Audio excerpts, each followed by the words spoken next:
Ngiyakhetha inkosi enkulu yasePhakameni.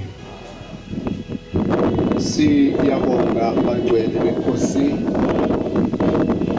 ukuba zimenywa zasezulwini inglozi enkulu yalapha emzini waseBhekzitha. Sihlanganyele nabantwana bekhuluma indaba ejulile nenkulu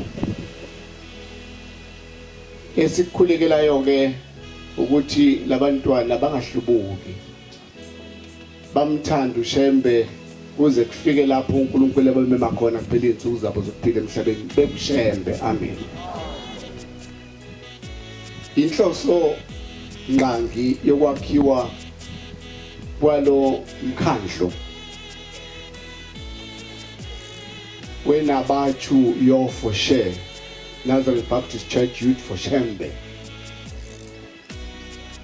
wawusekutheni akwakhiwe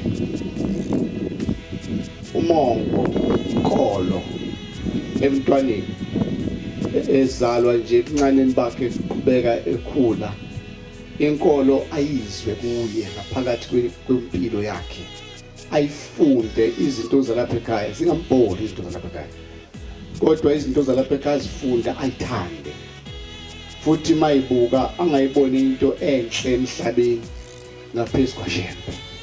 Wawona mongo ngomo walenhlangano kwawukuthi sifundise abantwana bethu gida kwalapha ebandleni okuyikho, hayi lokuyidayela khona. Angisho ukuthi kumbi kuhle nakho, kodwa ngikhuluma ngomgidi nje okuyiwona kaBhombela. Umhlali phansi uthethe indaba enkulu ukuthi unyazi lwezulu lithi asifile emuva kukaBhombela.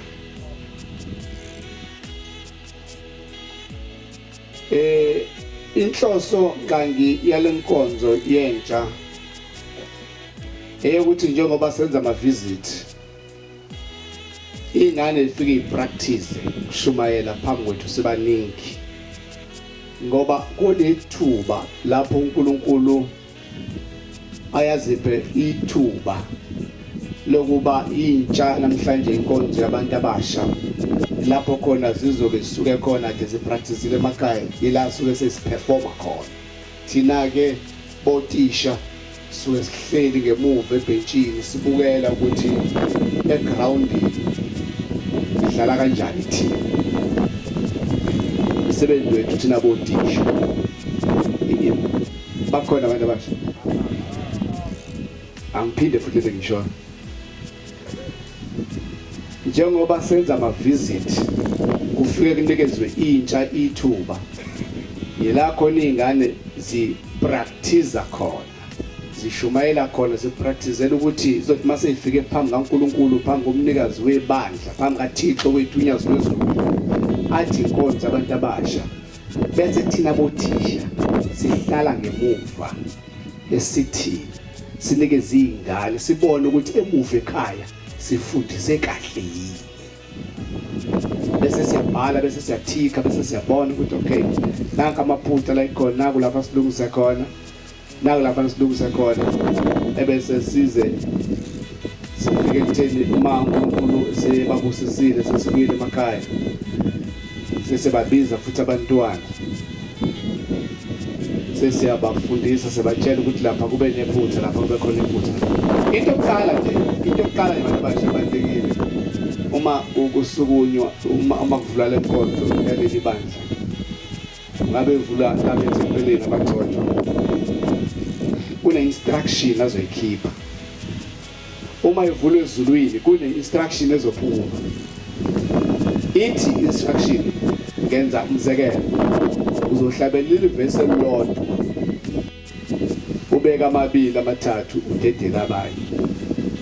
Athi esukuma nje uqala mina hlabela ivesi awu2, okusho ukuthi usephambene nani ne-instruction esuke ibekiwe. Into yokubaluleke kakhulu ukulalela uma umuntu omusha ukuthi kuthiwa enzani kanjani ngasikhathi sini. Ngihleli phansi ke ngilalele kofaka samanje sabo 6 abakhulumeli inabo bonke futhi ngasho ukuthi lokuqala kuze kufike kwesithupha utheni wathini. Kodwa into enkulu engifuna ukuya kuyona ebandleni lethu esiphumile kulayini ayiphumile kubantu abasha kuphela, iphumile kubantu abadala. Lapha ya siphuma khona emabandleni uma labo bafika emabandleni beme isukuma umuntu ozoshumayela athi ngibingelela ubishop wami, ngibingelela umfundisi wami, ngibingelela umkhokheli wami, ngibingelela ugosa. Asho zonke lezi zihlalo eyikhona esukwini. Nalapha ebandleni ke uthe ngokwanda kwabo abantu abafika ebandleni base besisusa kwesakufundiswayo. Nathi sawuvuma futhi ukusuka kwesakufundiswayo. Kanti instruction yasezulwini yayithe uma ufika abantu kuleli bandla thina singaphambili esifike ngaphambili asome emasangweni sibafundela umthetho waleli bandla, sibafundisa ukuhamba kwaleli bandla. Lithi ke izwi lasezulwini bawuluguqula kwenikwaziyo. Kodwa la ngifuna ukugcizela khona wayesethi nize ningavumi. Nize njani? Nize ningavumi. Manje inkinga enkulu siyavuma.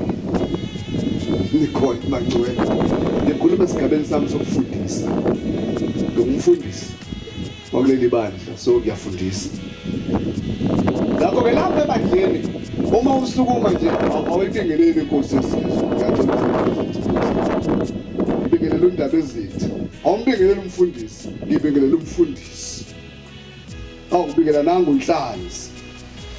Nangu nomshumayeli. Ngizwe abanye bethi sibingelela abasemoyeni. Sekukuningi abangabona.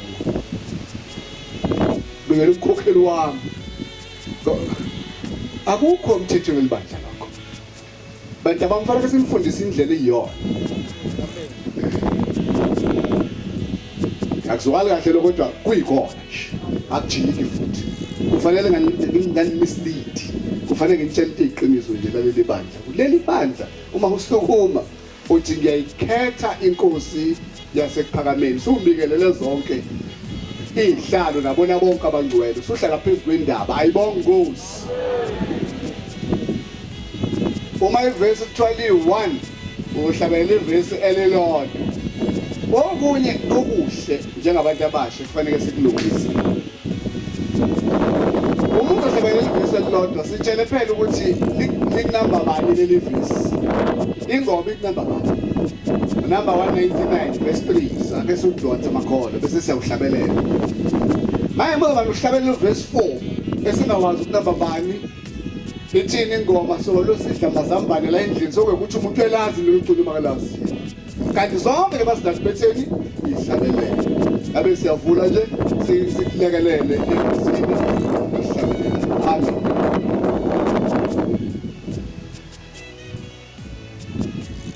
Ngiyathanda ke ukuthi ngikuveza ukuthi ofakazi abashumayelile intshumayelo zethu ihlukene. Kodwa bonke ofakazi abashumayelile babe sentshumayelweni yesabatha. Amen. Sinentshumayelo yesabatha, sinentshumayelo yak14, sinentshumayelo yak25, sibe nentshumayelo ka23. Kodwa sinenkinga ke lapha ngaphesheya abaphathi bentsha phambi kaNkulunkulu. Angikhulumi la ekseni ngoba ngekho. Phambi kaNkulunkulu masiphambi kaNkulunkulu lapha bosisi bethu uma nikezwe ithuba simane silale 25 ish. Nathi nje madoda simane sibe 25. Singabi senkonzweni yesabatha. So lezi inkonzo zihlukene. Ngakho kufanele uma sizoshumayela sizazi ukuthi sishumayela kanjani.